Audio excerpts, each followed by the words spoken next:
What I see today is that everything's possible in this world for those who don't quit on themselves or their dreams. I've learned to reach higher and higher with our dreams, to become more ridiculous with our dreams, because they're all possible. Focus on becoming the best version of yourself. Focus on improving in every area of life and understand that life is a marathon and not a sprint. Find allies. Find people that are aligned with mission, vision, and values of what you want to see the world be. Work with them over an extended period of time and understand that money, success is a lagging indicator. And that eventually, if you plant enough seeds, if you plant enough goodwill, and if you build, you will get rewarded. Well, you should be afraid of taking risks and pursuing something meaningful, but you should be more afraid of staying where you are if it's making you miserable. It's like the first thing you want to do is dispense with the idea that you get to have any permanent security outside of your ability to contend and adapt. You should be fucking scared. You should be anxious. You should be worried. You should be concerned. You know what that means? That means you actually give a fuck about what you're trying to do. You take a picture of yourself from day one, you put it on the mirror. That's who I'll never be again. That's day one. Say goodbye to him. Behind that picture, you write down your weight, your height, all your information, your body fat, tape measures around your arms, your waist, your thigh. Record where you've been. When the struggle gets hard and you feel like you're not going anywhere, you go back to that day one and remeasure them. You're paying a price by sitting there being miserable. You might say, well, the devil I know is better than the one I don't. It's like, don't be so sure of that. The clock is ticking. Yeah, and if you're miserable in your job now and you change nothing, in 5 years, you'll be much more miserable and you'll be a lot older. The biggest life lesson that I've learned is the power of the mind, and just how important it is to look at yourself at a high regard and to believe in yourself. I think in order to paint a bright future for yourself, you have to be able to see it in your mind. You have to believe in it, and the more you believe in it, the more your world will start to change, and the more you'll just start to see your beliefs come to pass. You can engineer your life to have more happiness, but I think the real challenge is thinking so hardly about being taken seriously just represents your fears. I think you have to understand that to get good at any skill, you have to have reps. It's really the secret to almost anything. And people think that law of attraction is something that they can believe in or not believe in, when in reality, it's happening whether you recognize it or not. Because if you go back and track your thoughts and you audit your thoughts honestly, you are living the existence that you believe you deserve to live right now. When you learn to control that, just like we're talking about this, through learning, accepting that it's true, and then practicing the skill set, you get better and better and better and better. You are what you think about. Everything that you think about, you become. You become what you think about. Thoughts lead to actions. Actions lead to behaviors. Behaviors leads to lifestyle. Lifestyle determines your destiny. The first thing that you want to do is figure out, imagine you were taking care of yourself, like you were someone you cared for, which is rule number 2, by the way, essentially. Then you should figure out, well, if you could have what you needed and wanted, what would it be? What sort of friends would you have? What would your family relationships look like? How would you conduct yourself with your children? How would you educate yourself? Always be willing to be stronger than your strongest excuse. And also, always be willing to extend a level of grace to others and yourself. And I think one of the toughest things for us as people, in terms of the realm of forgiveness, is sometimes forgiving ourselves, right? For our shortcomings and the mistakes that we may have made along the journey. Self-esteem comes from doing incredibly difficult things where you know you pushed yourself. It's not virtue signaling. It's not telling people about it. It's what you know inside your soul is true. And the more you do things that are incredibly difficult, and especially things that are meaningful, meaning they're not just about yourself, the higher that esteem would be. So everything begins in the mind. If you can control and wield your mind, you can very much determine your destiny. You need to think through how it is that your life could be properly arranged if you had that ability. And then you can aim at that. And the funny thing is that if you do posit a goal of that sort and work towards it, you will move towards it. The goal will change because you'll learn things along the way, but things inevitably get better for people. What one great thing would you dare to dream if you knew you could not fail? If you knew beyond a shadow of a doubt that you could not fail, what one thing would you set as a goal for yourself? Because sometimes answering that question will tell you the one thing that you've been put on this earth to accomplish.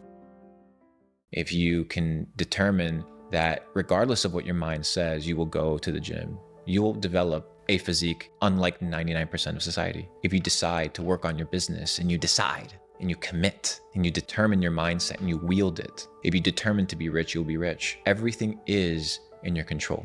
These things are real, and if we can intentionally create a reality through visualization, why wouldn't you want to do that? So you have to start, you have to buy in, you have to say, okay, this is a real thing, whether I understand it or not. You have to look at things for what they are, not what you want them to be or what you believe they shouldn't be. You have to say, this is what it is. As long as you're in your own head, the nature of the mind is reductionism. Good, bad, right, wrong, all those types of things. Of course, life is much more, many different hues than that. When you find something you care about, whether it's your kids or whether it's something, your job, your career, whether it's a mission you have, or it's something you want to bring to the world, nonprofit, it doesn't matter what it is. If you find something you care about more than you won't be thinking about yourself all the time, and all your bullshit self-esteem shit just goes out the window. The greatest challenge of tomorrow's success is today's success. And the only way that I can keep reaching my potential is to give up today something so I can have something greater tomorrow. You have to take chances in life. If you don't take chances in life, you'll never have the life God has for you. Life is about risk. If you play it safe in life, you ain't gonna have much of a life. If you play it safe, you won't have much of a life. Life is risk. When life starts happening, like, Ink, get quiet so you can hear God. You know what I'm saying? She would just always say that. Like, when things start happening, transpiring, adversity, opposition, get quiet, right? Because everybody always got an opinion, always got a perspective that they want to share with you.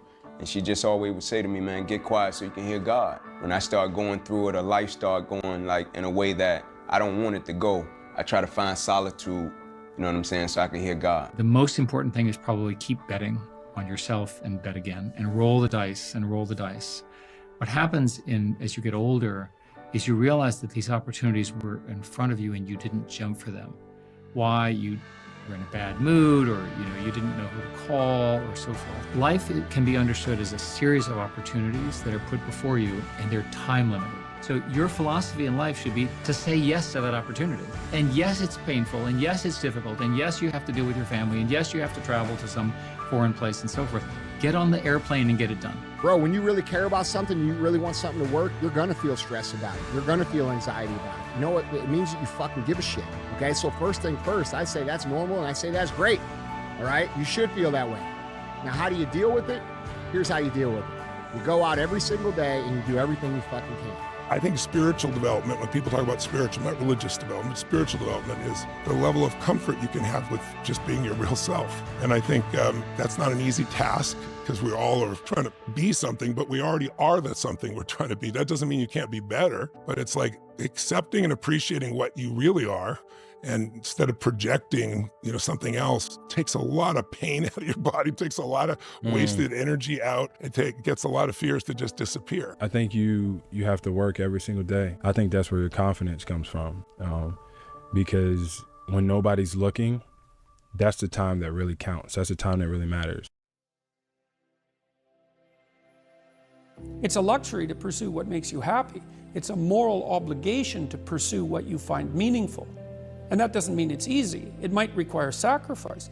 If you need to change your job too, let's say you have a family and children and a mortgage, you have responsibilities. You've already picked up those responsibilities. You don't just get to walk away scot-free and say, well, I don't like my job, I quit. But what you might have to do is you think, well, this job is killing my soul. All right, so what do I have to do about that?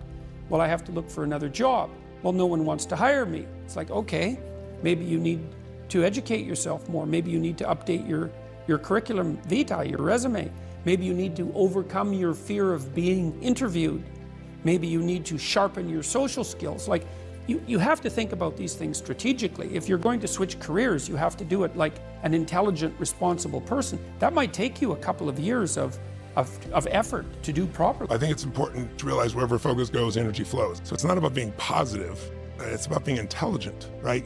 When you're in a totally negative state and the world's going to end, and there are people like believing that in the next 12 years, the entire environment's going to collapse and they won't have a child. You got to look at the impact of what you're believing, and you got to look at and say, where's my focus going?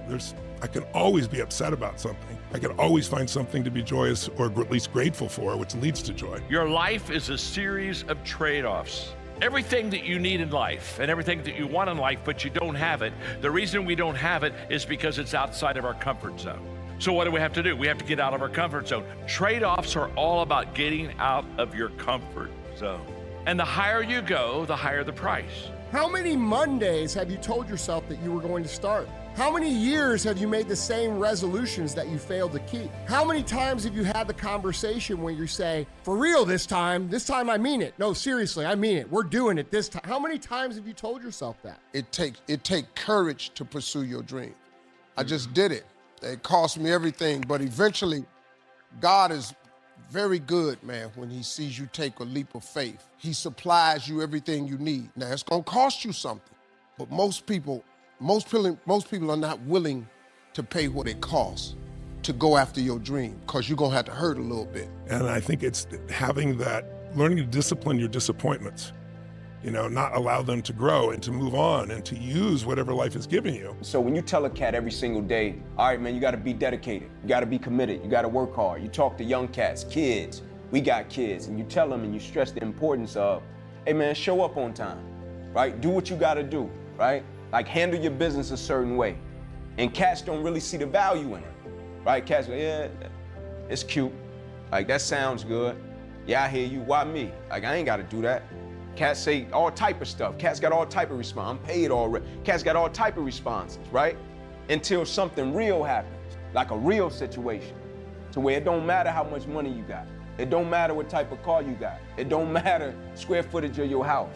Like a real deal situation. And when you go look at yourself in the mirror, or you look at your life, or you look at your bank account, or you look at everything in your life that you wish was different, and you ask yourself, why aren't things different? You have to understand that if you are to make a change in your life, you have to develop a very specific skill set, and that is the skill set of discipline. And most people don't like being uncomfortable. If you don't want to be uncomfortable, please do not pursue success, because success is a very uncomfortable feeling. And I just learned to be comfortable being uncomfortable. Don't none of that other stuff matter, right?